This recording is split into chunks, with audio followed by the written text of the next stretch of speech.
Familia, buenas. Un gusto saludarles y desearles que Dios les bendiga.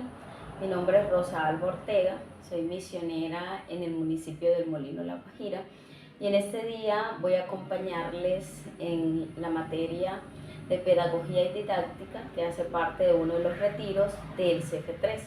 Entonces esta materia contiene 5 lecciones, las cuales vamos a tratar el día de hoy y espero que este recorrido sea de gran bendición y de mucho aprendizaje para cada uno de ustedes.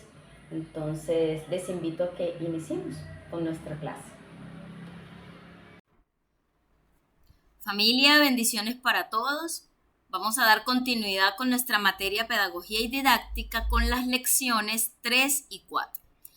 La lección número 3 se titula Características de Jesús como Maestro. Lucas 19 del 47 al 48 dice la palabra de Dios. Y enseñaba cada día en el templo, y no hallaban nada que pudieran hacerle porque todo el pueblo estaba suspenso oyéndole. Como indicador de logro, comprende las bases del sistema educativo puesto en marcha por el Señor Jesucristo. En la actuación del Señor se pudieron descubrir algunos aspectos que hicieron que sus enseñanzas quedaran en la mente y en el corazón de quienes los escuchaban y seguían.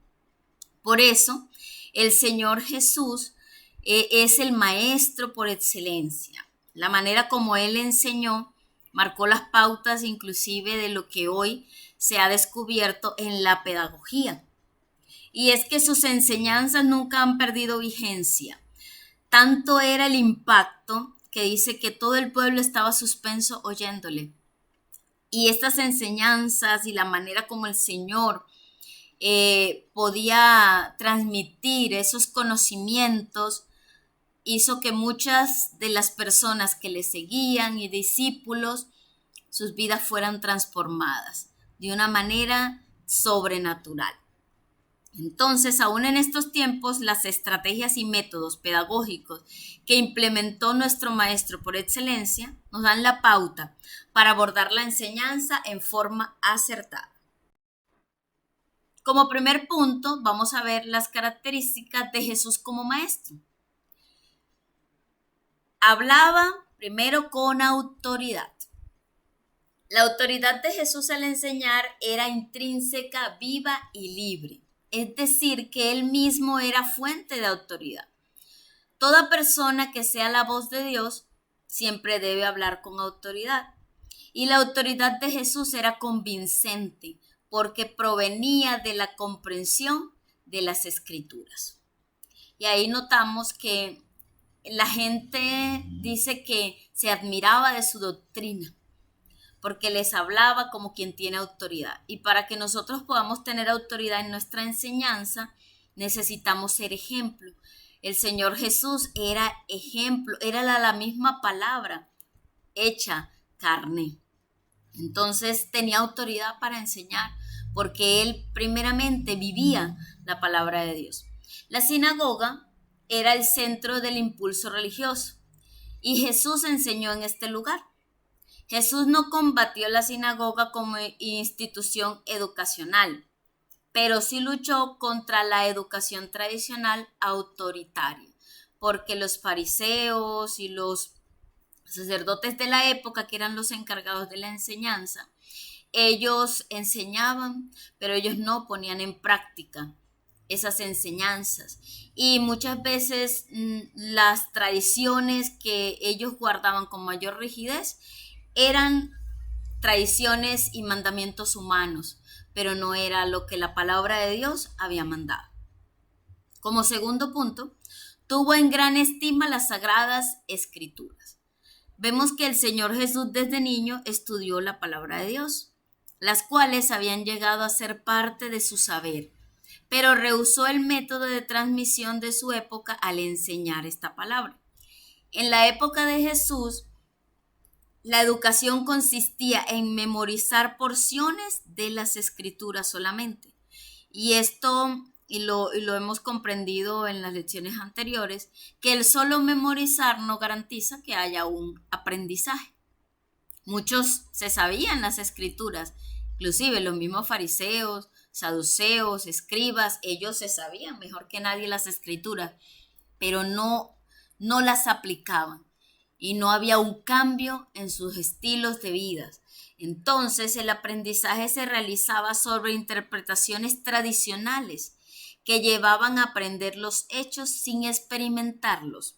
Jesús animó y estimuló a sus discípulos a pensar por sí mismos.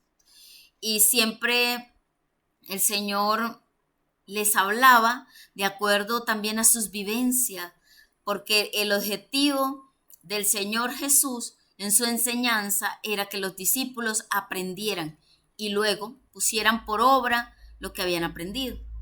Como tercero, enseñó pero dio libertad de acción. Aunque Jesús respetó las escrituras, no hizo lo mismo con las leyes de interpretación tradicional. La educación en ese entonces prohibía que el individuo usara de su propia iniciativa para interpretar las escrituras de modo contrario a la tradición, porque era más importante para ellos la tradición, es decir, los mandamientos que ellos habían estipulado, que la misma palabra de Dios.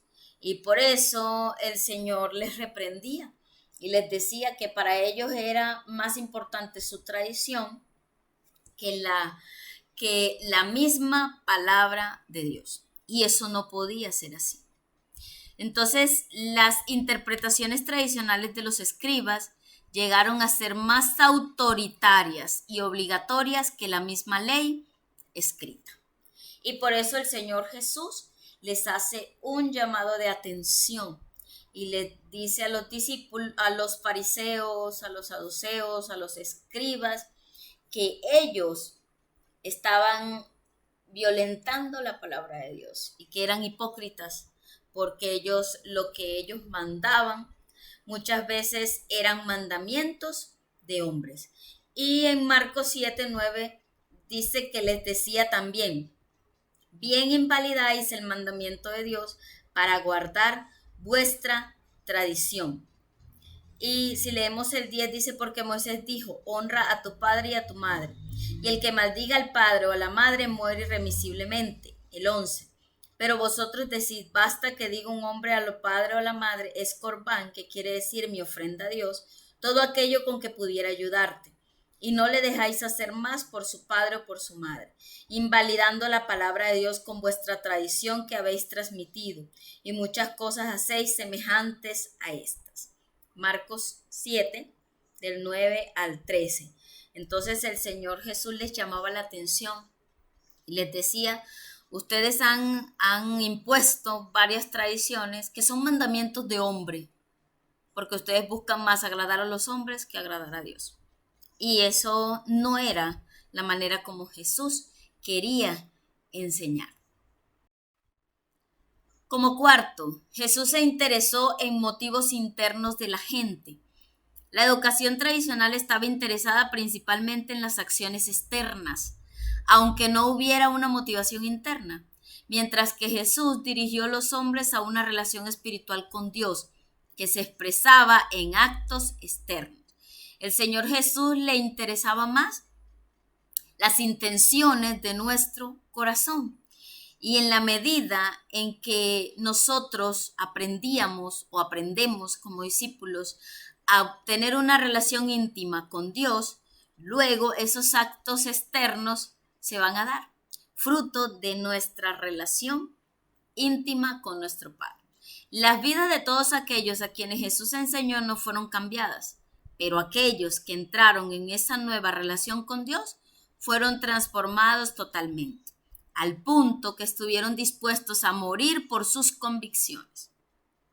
Por eso, el Señor le interesa más lo que viene de adentro, lo que viene del corazón, porque eso es lo que mueve realmente nuestras intenciones. Entonces, es tener presente y hoy preguntarnos cómo está el estado de nuestro corazón. Y por eso el Señor decía: este pueblo de labios me honra, pero su corazón está lejos de mí. Dios mira primero el corazón, nuestras motivaciones internas, porque dependiendo cómo está nuestro corazón con Dios, Así luego van a ser nuestras acciones externas. Como quinto, desequilibró la educación tradicional. El Señor Jesucristo enseñaba sobre variadas acciones. Ponía en contacto a los discípulos y a quienes lo escuchaban con la naturaleza y la realidad que vivían, para que así no se les olvidara lo que el Señor les quería dar a entender y pudieran comprender lo que Él les quería decir y explicar a través de lo que ellos ya conocían. El Señor causó mucha conmoción en el ambiente y en las mentes de quienes lo escuchaban, pues a ellos les seguían dando vueltas en la cabeza las preguntas que quedaban sin resolver, aunque Jesús ya había dado respuesta a ellas. Entonces recordemos que Jesús, por ejemplo, les habló del reino de los cielos a través de diferentes parábolas, ¿cierto? Les habló de su relación con Dios a través también de lo que ellos conocían. Les presentó a Dios como ese buen pastor a través de la parábola del pastor y las ovejas, porque eran actividades diarias y cotidianas que ellos conocían. Y de esa manera nunca iban a olvidar las enseñanzas de nuestros. Como segundo, principios fundamentales de su obra como maestro. Vamos a ver cuáles eran los principios fundamentales de esa obra que el Señor Jesús llevó a cabo como el maestro por excelencia. Primero, tuvo una amplia visión. Jesús veía a sus discípulos desde la óptica de Dios y pudo percibir en ellos lo que ni ellos mismos ni sus compañeros podían descubrir. Él miró sus futuras posibilidades y no solamente sus cualidades presentes. Es decir, que el Señor ve, y así sigue siendo, nos ve a usted y a mí más allá de lo que nosotros o los demás nos puedan ver. Él ve de qué somos capaces y que a través de su formación, de su trato, a dónde nos puede llevar. Jesús también tuvo una amplia visión de la obra de la formación del carácter, sabiendo que se requiere tiempo para formar actitudes y desarrollar hábitos. Por eso mismo, cuando llamó a sus discípulos, a los que estuvieron más cerca de él, todo el tiempo que Jesús estuvo en su ministerio, permitió que ellos estuvieran cerca de él, porque el Señor sabía que formar el carácter toma tiempo y que era necesario que ellos estuvieran cerca para aprender, para sanar y para él poder tratar sus vidas de la manera que pudiera dar como resultado lo que él ya quería ver en ellos. Como segundo punto, hizo énfasis en el trato persona a persona. El énfasis de Jesús fue el trato personal, aunque también trató con las multitudes. Les habló, les alimentó y les sanó, pero no fomentó el seguimiento de las masas. Él nos dejó a nosotros como discípulos cuál es la manera en que debemos trabajar y qué es lo que él anhela, y es el trato persona a persona. Con poco más de 3 años en los cuales hizo su trabajo, invirtió la mayor parte de su tiempo tratando con individuos y formó a los que él llamó para que estuvieran cerca de él. A los 12 primeramente y luego los que se fueron añadiendo. Pero el Señor no trató en sí ni basó su ministerio en las masas, en mover masas y multitudes, sino en el trato persona a persona, porque es ahí donde se vive el verdadero proceso de transformación. Como tercero, comenzó donde estaba la gente. Jesús no preparó discursos y tampoco hizo reuniones formales, ya fuera en el hogar, en la sinagoga, en la montaña o junto al mar. Él enseñó natural e informalmente, partiendo de los intereses y necesidades de los discípulos y usando el lenguaje conocido por ellos. ¿Listo? El alumno aprende nuevas verdades por medio de las antiguas, y eso hay que tenerlo presente. Dependiendo de los presaberes, y ya lo hemos visto con anterioridad, la persona sí va a aprender dependiendo de lo que ya conoce. Es decir, va de lo conocido a lo desconocido. Así aprendemos nosotros. Por esto es importante escoger el lenguaje y las imágenes conocidas por el discípulo. Porque el Señor les hablaba para hablarles de lo importante que era que ellos que permanecieran en Él. Juan 15 les habló de la vid verdadera, dándoles a entender que Él era la vid y que nosotros éramos los pámpanos, es decir, las ramas de esa vid, y que para poder dar fruto necesitábamos estar pegados a la vid. Era una de las cosas y de los trabajos que hacían el pueblo de Dios. Por eso ellos podían entonces comprender lo que Jesús les quería decir a través de esa parábola de la vid. Lo mismo la parábola de las ovejas, ¿cierto? Del tesoro y todo lo que el Señor usaba para enseñarles. Como cuarto, usó la motivación y no la presión. Los escribas y los fariseos, que eran los maestros de la época, procuraron desarrollar el carácter por medio de las reglas. Pero Jesús no obligó al cumplimiento de las reglas, no impuso las enseñanzas. Él deseaba respuestas y decisiones que pudieran ser permanentes y que vinieran de la propia voluntad de la persona. Obró más en el área de la conciencia que en el intelecto. No debemos presionar a la gente para que haga lo que no quiere hacer, sino motivarles para que se despierten esos deseos y para que ellos puedan hacer la voluntad de Dios a través de la conciencia, del entendimiento que solo proviene de Dios. Como quinto, el Señor Jesús llevó a sus discípulos a la actividad. El aprendizaje no se verifica si no hay actividad. Jesús reconoció este principio y lo practicó. Comparó el escuchar solamente con la construcción de una casa sobre la arena. Jesús delegó a los discípulos para que bautizaran y los envió en misión para que enseñaran y sanaran. Podemos decir que las enseñanzas del Maestro incluían pensar y actuar, tanto como escuchar y sentir. Por eso, como lo vimos en la lección número 2, nosotros aprendemos haciendo. Para modo de verificar el aprendizaje es necesario la actividad, poner en práctica, ¿cierto? Dejar actividades, tareas, talleres, evaluar para saber si la persona realmente pudo comprender lo que se le enseñó, si hubo realmente un aprendizaje.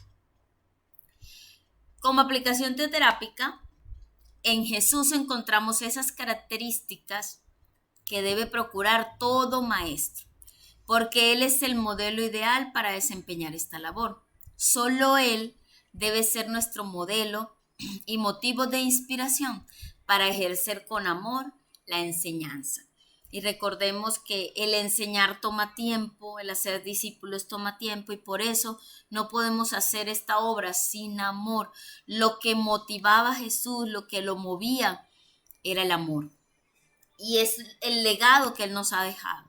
Para poder enseñar necesitamos llenarnos del amor de Dios y que Él nos instruya, nos llene de su Santo Espíritu para poder también desarrollar estas características que Jesús nos enseña en nuestra vida. Un buen maestro suscitará en sus estudiantes tanta expectativa para aprender que estos ya no se dormirán en clase, sino que seguirán investigando sobre ese tema. Y a esto debemos llegar, a que nuestros estudiantes, discípulos, anhelen conocer cada día más de esas bondades y de las bendiciones que Dios tiene para ellos. Entonces, esta es la lección número 3 que esperamos que ustedes puedan repasarlas y aprender de nuestro Maestro, que es el Señor Jesucristo.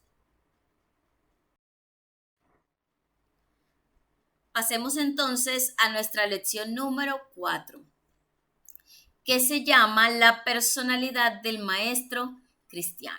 Ya vimos las características de nuestro Señor Jesús como Maestro, lo que lo caracterizó mientras estuvo aquí en la tierra, lo que caracterizó su manera de enseñar, y por eso el pueblo, los discípulos lograron aprender. Ahora vamos a ver la personalidad de nosotros como maestro. ¿Cuáles deben ser nuestras características como maestro? Tomando como ejemplo lo que el Señor Jesús nos enseña y lo que Él fue. Entonces Lucas 4:32 dice, y se admiraban de su doctrina porque su palabra era con autoridad.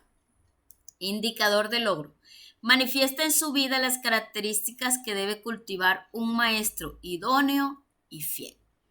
Como introducción, la educación teoterápica es la influencia dinámica de una vida sobre otra. Por lo tanto, el maestro enseña más por lo que es que por lo que comunica y debe tener una personalidad reveladora de Cristo.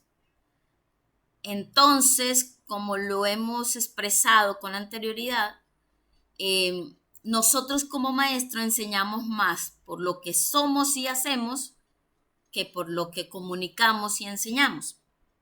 La gente es atraída hacia una personalidad animada, con confianza en sí misma, que inspire confianza, que tenga convicciones profundas, que no sea dictatorial y que sea asequible. Porque los discípulos necesitan también, cuando están aprendiendo, saber que su maestro, que quien les está enseñando, su líder, es una persona a la que ellos pueden recurrir cuando tienen dudas, temores, cuando no saben algo y desean saberlo, y que ellos sepan que pueden contar con ese líder para enseñarles, porque es un líder que les inspira, que conoce la palabra de Dios, que tiene convicciones profundas y que es digno de confianza. Entonces eso es fundamental en nosotros como maestros. Como primer punto de esta lección número 4, vamos a ver los factores que influyen en la personalidad de un maestro cristiano. O sea, nosotros como maestro, ¿cuáles deben ser los factores que influyen en nuestra personalidad?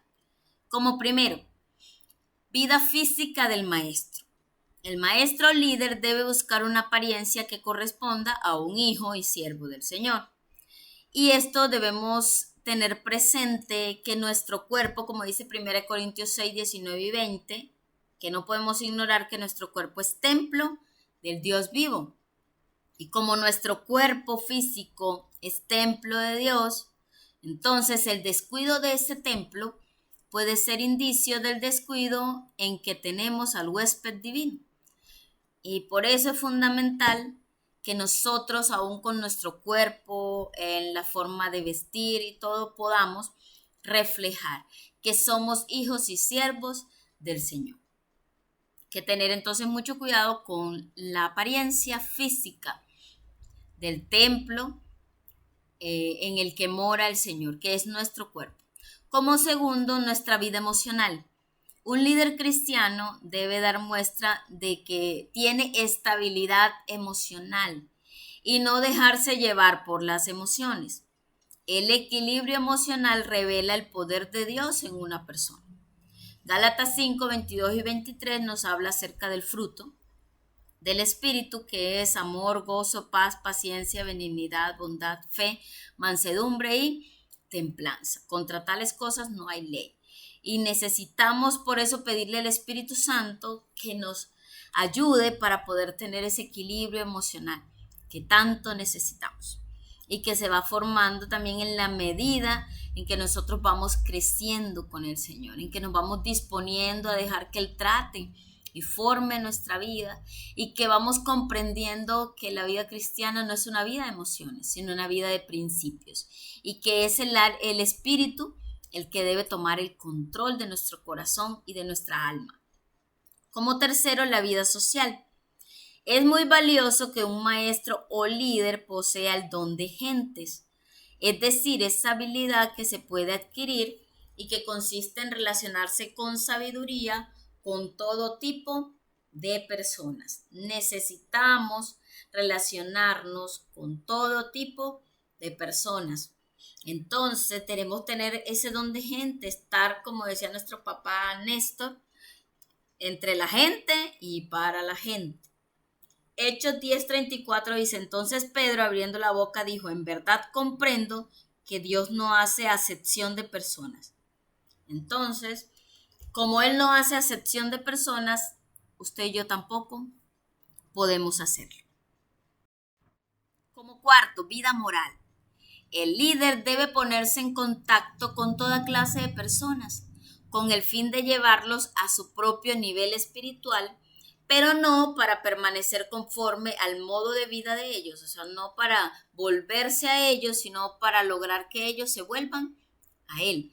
El Señor Jesús lo hizo, Él estuvo entre la gente, compartió con publicanos, con pecadores, pero Él no se convirtió a ellos, sino que logró que muchos de ellos se convirtieran a Él. Entonces nosotros no podemos por de pronto complacer a la gente, dejar nuestros principios de lado, sino que eso sea lo que nos sostiene siempre y lo que nos representa. Vida intelectual como quinto. Es fundamental la preparación adecuada del maestro respecto al material, la capacidad de pensar claramente, además del conocimiento de cultura general y temas de actualidad. Entonces, un maestro cristiano debe tener también conocimiento de la palabra de Dios, de los cursos de formación, pero también una persona que conoce los temas actuales y de cultura general, porque debe ser una persona intelectual. Según de Corintios 3:5 dice, no que seamos competentes por nosotros mismos para pensar algo como de nosotros mismos, sino que nuestra competencia proviene de Dios. El maestro solo podrá enseñar con eficacia aquel material que ha pasado por su mente y su corazón. Es decir, el maestro debe dominar el material y vivirlo de manera personal. Si yo lo vivo, voy a poder ser capaz de transmitirlo de la mejor manera. Como segundo punto de la lección número 4, características de un maestro idóneo y fiel. Ahora vamos a ver las características de nosotros como maestros idóneos y fieles. ¿Cuáles son las características que debemos desarrollar y cultivar? El maestro cristiano que se prepara constantemente para desarrollar su trabajo más eficiente puede considerarse idóneo de llevar a cabo una labor en la enseñanza, pero nunca debe descuidar su fidelidad a Dios, la cual se manifiesta en las profundas convicciones espirituales. Entonces, Dios quiere que seamos maestros fieles y por ende idóneos, pero no podemos dejar a un lado nuestra fidelidad a Dios y esas profundas convicciones espirituales. ¿Cuáles son las características entonces que tenemos que cultivar para ser maestros idóneos y fieles? Primero, tener un espíritu de aprendiz. Todo maestro está expuesto a la posibilidad de incurrir en errores y muchas veces tendrá que reconocer su ignorancia. El maestro cristiano debe ser un constante estudiante, pues el que deja de estudiar deja de crecer espiritualmente. Veamos el ejemplo de Pablo en 2 de Timoteo 4:13. Vamos a ver qué nos dice 2 de Timoteo 4:13. Dice, trae cuando vengas el capote que dejé en Troas en casa de Carpo y los libros, mayormente los pergaminos. Entonces el apóstol Pablo le decía a Timoteo, su discípulo, que le llevara los libros y los pergaminos, porque era un hombre que nunca dejaba de estudiar. Y recordemos que en lo espiritual nunca nos graduamos. Siempre necesitamos estar en constante aprendizaje. Como segundo, personifica la verdad. Entonces, la segunda característica dice que la idoneidad de un maestro es lo que él mismo es. Tenemos que personificar la verdad como lo hizo Cristo. Esto exige que permitamos al Señor y a nuestros líderes el formar el carácter de Cristo en nosotros para poder hacerlo nosotros con nuestros discípulos. Somos los primeros que tenemos que que dar testimonio de la verdad, de cómo la palabra de Dios, de cómo el Señor ha transformado nuestras vidas. Si nosotros no lo vivimos, entonces, ¿cómo pretendemos que nuestros discípulos lo vivan o pongan en práctica las enseñanzas de Dios? Como tercera característica, desea servir. Debemos cultivar una actitud de comprensión y de servicio.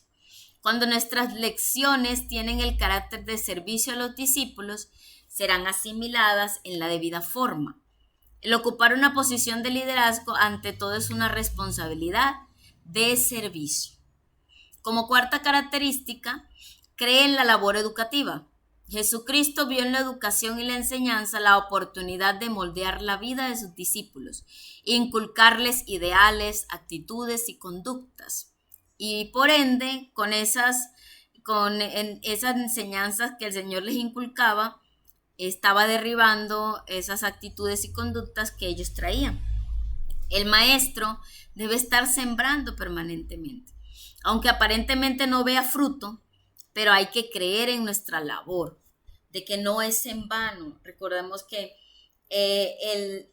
la enseñanza es un proceso y el Señor es el que al final hace la obra. Por eso debemos nosotros enseñar y entender que el fruto se lo dejamos al Señor, pero debemos creer que eso está funcionando y que lo que estamos enseñando nunca será en vano. Recordemos que la palabra de Dios nunca regresa vacía. A su tiempo hará lo que tiene que hacer, para lo cual el Señor la mandó. Y eso debe llenar nuestro corazón de amor por esta labor que hacemos. Que con el tiempo, en algún momento, vamos a ver los frutos de eso que nosotros sembramos. Como quinta característica, conoce ampliamente la palabra de Dios. Un maestro idóneo y fiel debe conocer la palabra de Dios. Un maestro debe amar la Biblia para que sus discípulos la amen. Lo que la Biblia sea para el maestro, eso será para sus discípulos. Juan 5:39, el Señor nos manda a escudriñar las Escrituras, porque en ellas tenemos la vida eterna y ellas son las que dan testimonio de Él. La Biblia debe ser leída, estudiada, aprendida y memorizada. Es un libro para ser experimentado. Cuando un maestro estudia la Biblia, debe hacerlo para traducir ese conocimiento en una experiencia teoterápica. Que ese conocimiento de la palabra de Dios lo lleve a hacer y actuar de la manera como la palabra de Dios enseña. Como sexta característica, entiende la naturaleza humana. El maestro debe entender todas las necesidades integrales del discípulo, espirituales, psicológicas y físicas. Muchas veces la labor educativa fracasa porque hay un divorcio entre la vida espiritual y la vida cotidiana del discípulo. Es necesario que nosotros podamos entender y conocer al discípulo para saber qué le debemos enseñar y cómo debemos hacerlo. Como séptima característica, domina el arte de enseñar. Cuando el maestro domina la materia y el método de enseñanza, comunica confianza y estimula el interés del estudiante. El Señor Jesús tuvo una gran habilidad para captar la atención de sus oyentes. De igual manera, un maestro debe escoger el método más adecuado para estimular en los alumnos el deseo de aprender. Como tercero, el maestro y el alumno. El maestro debe respetar al alumno como persona y mostrar interés en cada uno, fomentando una relación personal con cada miembro de la clase. Nosotros como maestros no podemos estar divorciados ni aislados de nuestros discípulos. Necesitamos estar cerca de ellos, conocerles, conocer sus intereses, su vida, el proceso en el que están, para así poderles enseñar de la manera apropiada. Dice 1 Pedro 5:2, apacentad la grey de Dios que está entre vosotros, cuidando de ella, no por fuerza, sino voluntariamente, no por ganancia deshonesta, sino con ánimo pronto. Así que el Señor nos dice que apacentemos la grey de Dios, que cuidemos a los discípulos, que estemos pendientes de ellos, de sus vidas, de sus necesidades y podamos ayudarles a encontrar en Dios la respuesta que ellos necesitan. Cuando los miembros de la clase sienten que su maestro entiende y simpatiza con sus problemas, sus dudas, sus dificultades, se disponen favorablemente para aprender. Eso es una motivación para que el estudiante quiera, el discípulo, aprender. Cuando el discípulo ve que su líder, su maestro, está pendiente de su vida, que tiene en cuenta su vida, sus necesidades, entonces va a querer aprender. La actitud del discípulo hacia su líder o maestro puede ser influenciada por asuntos importantes o también por cosas triviales. Por eso hay que tener mucho cuidado, porque la actitud del discípulo hacia nosotros como maestro puede ser influenciada por cualquier cosa. Entonces hay que tener muchísimo cuidado. Debe conocer, primero, el maestro, lo que el alumno ignora. Sócrates decía, el conocimiento de nuestra ignorancia es el primer paso hacia el verdadero saber. Y es cierto, cuando yo reconozco que ignoro algo, entonces me dispongo a saber eso que ignoro, ¿no? A descubrir y aprender algo nuevo. El vocabulario del alumno. El lenguaje del maestro debe estar al nivel de comprensión del grupo. No es igual la manera como yo me dirijo a los F3 que la manera como puedo enseñarles a unas personitas que apenas están iniciando su primer curso de formación y que nunca lo han realizado, que son bebés espirituales. Entonces no es lo mismo enseñarle a una persona, ni siquiera a un estudiante o discípulo que ha hecho un CF1 varias veces, que uno que lo va a hacer la primera vez. Es totalmente distinto. Y yo debo entonces manejar un vocabulario dependiendo de la comprensión o el nivel de educación, de comprensión del estudiante, de los discípulos. La personalidad de los alumnos. Los cursos de adiestramiento no deben pasar de 25 a 30 personas. Es lo que se recomienda. ¿Por qué? Porque el conocer a los alumnos permite adaptar la enseñanza a sus necesidades. Y cuando hay más de esa cantidad, nos es difícil conocer y poder adaptar la enseñanza a las necesidades de cada uno de los discípulos. Entonces es fundamental tener en cuenta todos estos aspectos. ¿Listo? Como aplicación teoterápica, se puede tener mucho carisma e influencia sobre la gente, pero para enseñar la palabra de Dios debemos tener el amor del Padre, la mente de Cristo y la sensibilidad del Espíritu Santo. Aquí lo expresa de manera clara. No es lo mismo impartir un conocimiento digamos, una profesión, etcétera, que enseñar la palabra de Dios, porque para esta sí necesitamos la unción del Espíritu Santo, la mente de Cristo, el amor del Padre. Si pretendemos despertar en nuestros estudiantes el deseo de aprender, es preciso que cultivemos la paciencia y el gusto por la enseñanza. Los que dejan huellas son aquellos maestros cuya vida está totalmente controlada por el Espíritu Santo. En conclusión, sin el Espíritu Santo no podemos enseñar, porque es Él el que permite que la enseñanza que impartimos llegue al corazón y pueda producir un fruto, y el estudiante, el discípulo, pueda aprender lo que Dios quiere que aprenda y pueda ponerlo por obra, y que haya una transformación, un cambio en su vida.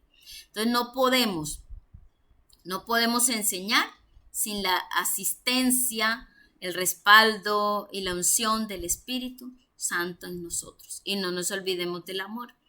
Sin amor nada somos y nada podemos lograr. Y bueno, familia, que el Señor les siga bendiciendo, y en el próximo video estaremos dando explicación a la última lección, que es la lección número 5 de nuestra materia Pedagogía y Didáctica. Un abrazo.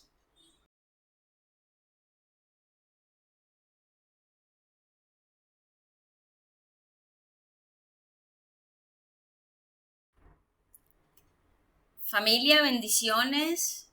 Nos encontramos nuevamente para finalizar con la última lección de esta materia de pedagogía didáctica titulada Métodos y recursos didácticos.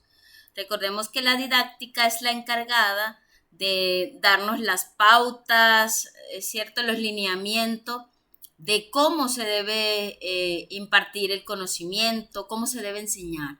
Entonces, por eso vamos a ver algunos métodos y recursos que nos permiten, bueno, poder transmitir la enseñanza de manera apropiada.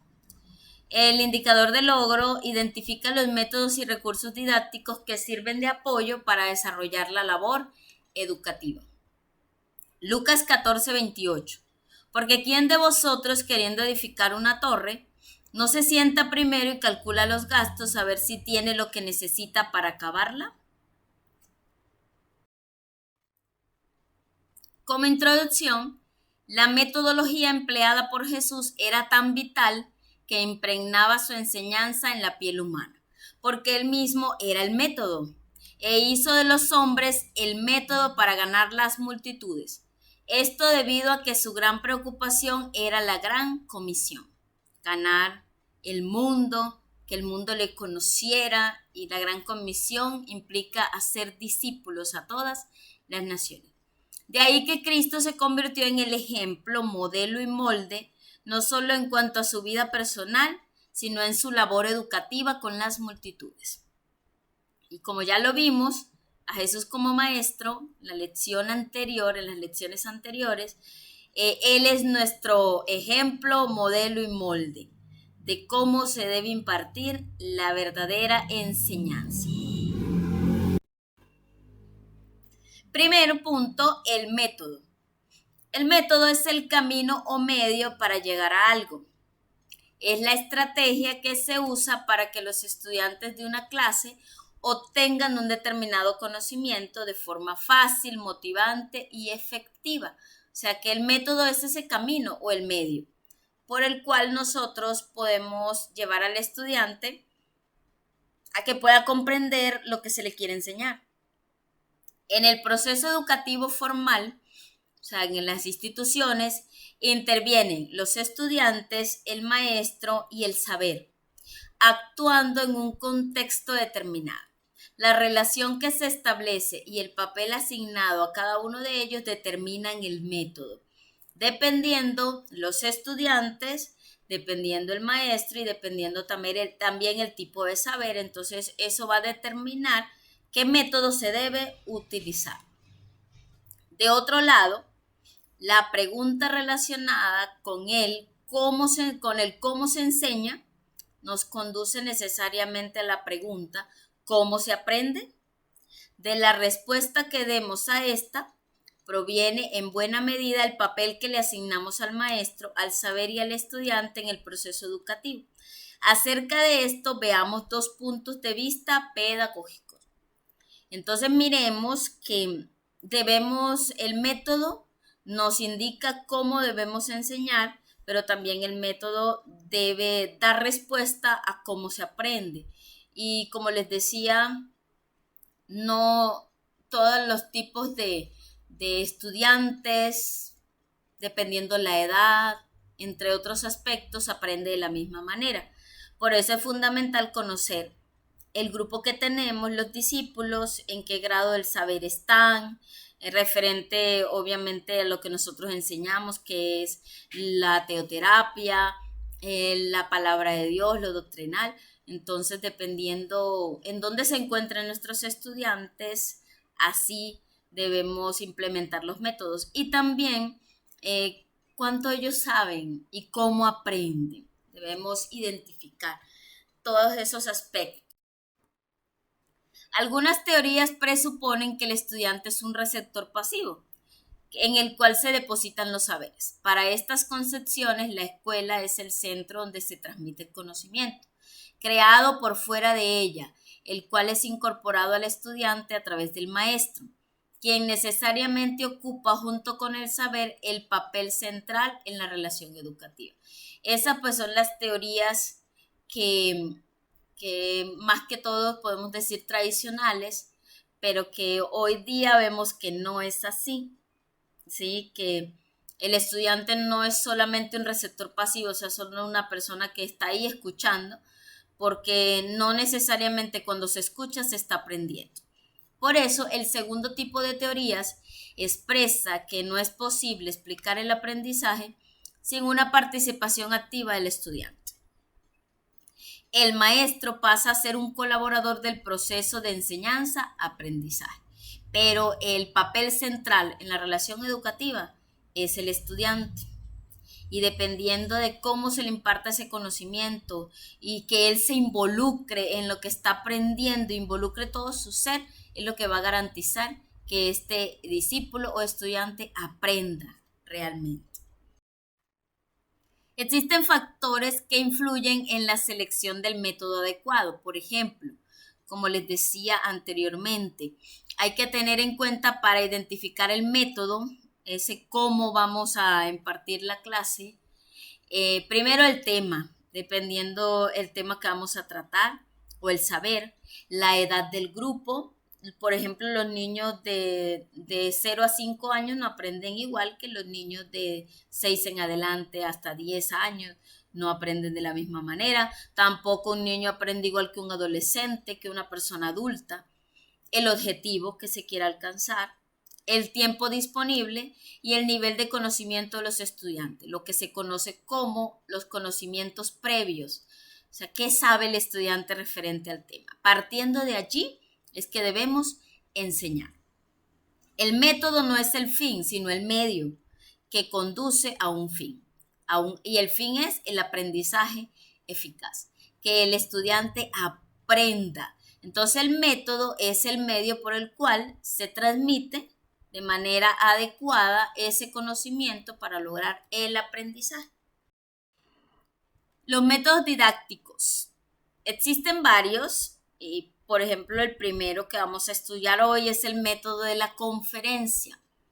Este método consiste en la exposición verbal de un tema específico que se hace ante un grupo y se debe usar en una clase de adultos, pues los jóvenes y los niños fácilmente se distraen y se muestran intranquilos. O sea que este método no es adecuado para jóvenes y niños, porque ellos no pueden mantenerse muchísimo tiempo solo allí pasivamente escuchando. A muchos adultos sí les satisface este método, pues se sientan tranquilamente a escuchar y nadie les presiona a responder preguntas o participar. La conferencia es efectiva solamente si los miembros de la clase reaccionan, ya sea física o emocionalmente. La conferencia es el método más fácil aparentemente, pero si queremos lograr resultados efectivos, entonces se convierte en uno de los métodos más difíciles, pues mientras el maestro está hablando no se puede tener seguridad de que sus estudiantes o alumnos están aprendiendo. Para que la conferencia sea efectiva e interesante, se debe presentar de una manera significativa y dramática. Por eso decir que este método de la conferencia no garantiza un aprendizaje. Y bueno, se recomienda este tipo de métodos solo para adultos. Para presentar la conferencia, se recomienda que el conferencista tenga un dominio absoluto del tema y hable a una velocidad moderada para que haya claridad en el mensaje. Que sea una persona que llegue a la gente. Y por eso conocemos hoy día que el ser conferencista también es una profesión. Y hay personas que tienen un talento impresionante para dictar una conferencia, para hablar de temas y uno escucha y son temáticas en donde la persona se siente motivada, escucha con atención, se divierte, se ríe y aprende. Pero no es una tarea fácil. Bosquejo para hacer una conferencia. El título e introducción, la motivación para el tema, el desarrollo del tema y la conclusión. Estos son digamos que las partes de una conferencia. Y las ventajas que ofrece este método. Ahorra tiempo, adecuado para clases grandes, permite que el maestro proyecte toda su vitalidad y personalidad en el tema. El maestro debe poner todos sus sentimientos más profundos en la presentación de la conferencia para despertar la emoción de los estudiantes e inspirar o actuar según el tema expuesto. Entonces, quien vaya a utilizar este método necesita usar muchas estrategias. Bueno, vemos que el Señor Jesús, cuando Él comunicaba, cuando Él enseñaba algún tema, el Señor era de verdad espectacular la forma como lo hacía y lograba captar la atención de los que le oían y estaban allí suspensos oyéndole. Entonces es un talento que no todos podemos tener, pero que sí se puede utilizar y hay que estar bien preparados para poder utilizar este método de la conferencia. Desventajas. Puede darse poca participación y actividad por parte de los estudiantes, aunque están escuchando, no necesariamente están aprendiendo. Son las desventajas de este método de la conferencia. El profesor no sabe si se logró el aprendizaje o no. Tampoco sabe las preguntas que se están haciendo mentalmente. Se requiere de una capacidad para hablar y para presentar el tema, que muchos maestros no poseen.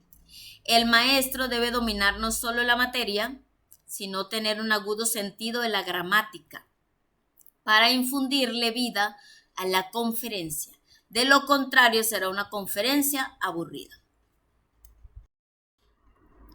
Recomendaciones para la presentación de la conferencia. Primero, se debe mirar a los ojos a toda la gente mientras se habla. Esta comunicación visual con los estudiantes le ayuda a captar la reacción que su conferencia está produciendo. Es necesario que el maestro use diferentes inflexiones de la voz, o sea, diferentes tonos de voz, para mantener el interés y evitar que su tono sea monótono. O sea, que si la persona habla todo el tiempo bajito, mantenga ese tono de voz todo el tiempo, no va a garantizar un éxito en la conferencia. Debe manejar diferentes tonos de voz. ¿Sí? A veces levantar un poco más la voz, en otras hablar más pausado, etc. Usar materiales audiovisuales, acetatos, carteleras, videobin, tablero, entre otros. Usar buenas ilustraciones, y esto es fundamental en este método de la conferencia, que Jesús lo usaba muchísimo, ¿no? Cuando estaba enseñando y predicando, usaba historias, parábolas, analogías, comparaciones, metáforas, etc. Entonces es necesario usar buenas ilustraciones como historias, fábulas, testimonios. La duración máxima de una conferencia debe ser de 45 minutos. Si pasa de allí, pues entonces no podemos garantizar que los estudiantes se mantengan allí atentos. ¿Listo? Segundo método, método de preguntas y respuestas. Es el conocido método mayéutico. Es uno de los métodos más antiguos y prevalecientes. Se trata de hacer preguntas con propósito. Y hay diferentes tipos de preguntas. Primera, preguntas de estímulo. Son aquellas que ayudan a provocar al pensamiento. Es decir, el estudiante es dirigido a pensar. Sin actividad no hay aprendizaje. Entonces se hace que el estudiante analice, piense y responda. Preguntas segundo de aclaración o profundización. El maestro debe dar oportunidad para que los alumnos pregunten sobre necesidades, dudas e inquietudes. Es error sentirnos molestos por las preguntas. Al contrario, se debe ver como la mayor oportunidad para enseñar. Y también surgen del maestro hacia el estudiante. Entonces se debe abrir ese espacio para preguntas, para aclarar dudas, inquietudes que el estudiante tenga. Preguntas de evaluación. Estas se hacen sobre un tema enseñado y pueden ser así. Preguntas objetivas son aquellas que no admiten opinión personal, pueden ser sobre hechos concretos. Preguntas de comprensión y reflexión. El estudiante ubica, amplía, resume, compara, da ejemplos, resuelve problemas. Surgen espontáneamente preguntas en el estudiante cuando la lección resulta real y relacionada con algunos problemas que los discípulos enfrentan. Y eso va a hacer que el estudiante esté interesado en el tema porque tiene que ver con problemas, necesidades que él quiere suplir. Por eso es fundamental conocer a nuestros discípulos, cuáles son sus necesidades e intereses. Ventajas. Se puede usar en toda clase de lecciones y con todo tipo de personas. Se usa para hacer evaluaciones, síntesis y desarrollo de temas. Desventajas o limitaciones de este método. Permite desviarse o salirse del tema con facilidad por el tipo de preguntas que nos pueden más bien hacer que nos salgamos del tema que estamos tratando. Es factible caer en preguntas de tipo memorístico en vez de las de carácter analítico y comprensivo, que son las más efectivas. Las preguntas más efectivas son las que llevan al estudiante a analizar, a comprender, no aquellas que tienen que ver con aspectos de memoria. Como tercero, método de la discusión. Es la acción de escudriñar la verdad en forma conjunta, en busca de la solución de los problemas. Es muy popular porque a todos nos gusta hablar. Este método es conveniente en un grupo homogéneo, en el que sus miembros tengan la misma preparación y los mismos intereses. El planteamiento de un problema origina discusión y esta da a cada uno la oportunidad de compartir sus ideas y sus experiencias con los demás. Se deben intercambiar opiniones, buscar el cambio de actividades hasta llegar a una decisión. Procedimiento: plantear un problema que se preste a varias interpretaciones. Dependiendo del tema, dar con anterioridad algún material para tener información sobre el mismo. Planear la discusión siguiendo un orden. Se nombra un moderador, quien no deja que el tema se vaya por las ramas, es decir, que debe canalizar la información. Ventajas de este método de la discusión. Los miembros de la clase se enfrentan con algunos problemas que deben encarar más adelante. Se da la oportunidad de aplicar la enseñanza bíblica o de cualquier otro tipo. Limitaciones o desventajas.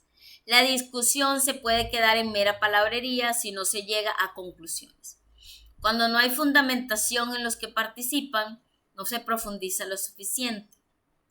Existe el peligro de fomentar el exhibicionismo. Siempre quieren hablar los mismos. Si no hay suficiente información, se puede llegar a conclusiones cerradas por ignorancia o prejuicios. Como cuarto, método de ilustraciones o historias. Las historias despiertan la atención de los estudiantes e influyen en ellos. Son fáciles de recordar. Jesús fue un maestro en el uso de las historias y parábolas. Y esto, unido a esta maravillosa personalidad, hizo que la gente fuera atraída hacia él. Aquí este es un método bastante importante que podemos poner en práctica, que debemos poner en práctica en nuestras enseñanzas. Las historias son narraciones cortas tomadas de la vida común que presentan una enseñanza. También están las historias bíblicas. Los cuentos son relatos o hechos inverosímiles. Fábulas, relatos con personajes inanimados.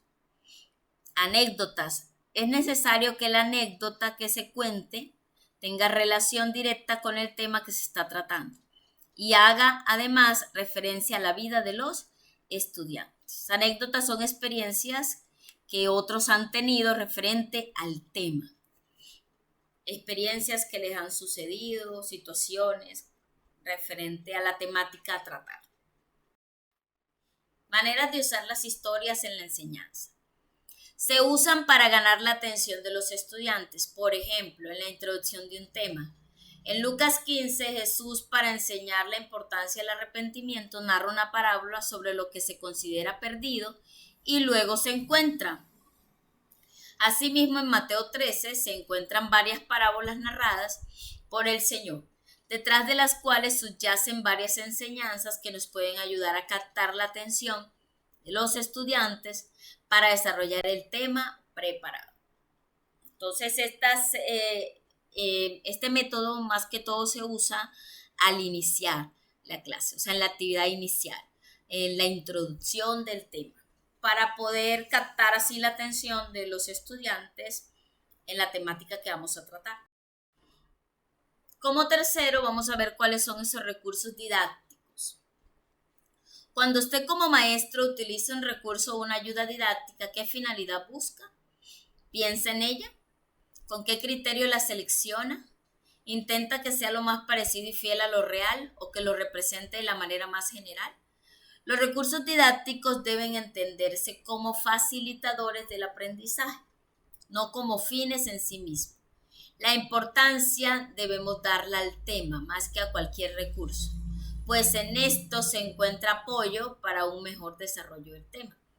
Para el maestro que enseña educación en valores, teoterapia o doctrinas bíblicas F1, F2, F3, las Sagradas Escrituras constituyen la fuente máxima de conocimientos. En ella, Jesús da ejemplos sobre la forma en que se deben aprovechar los recursos existentes a nuestro alrededor, mundo natural. Jesús era un gran observador de la naturaleza, de los animales, habla de ovejas, cabras, cigüeñas, águilas, plantas, mostaza, cizaña, luz, tesoro, terreno, niños.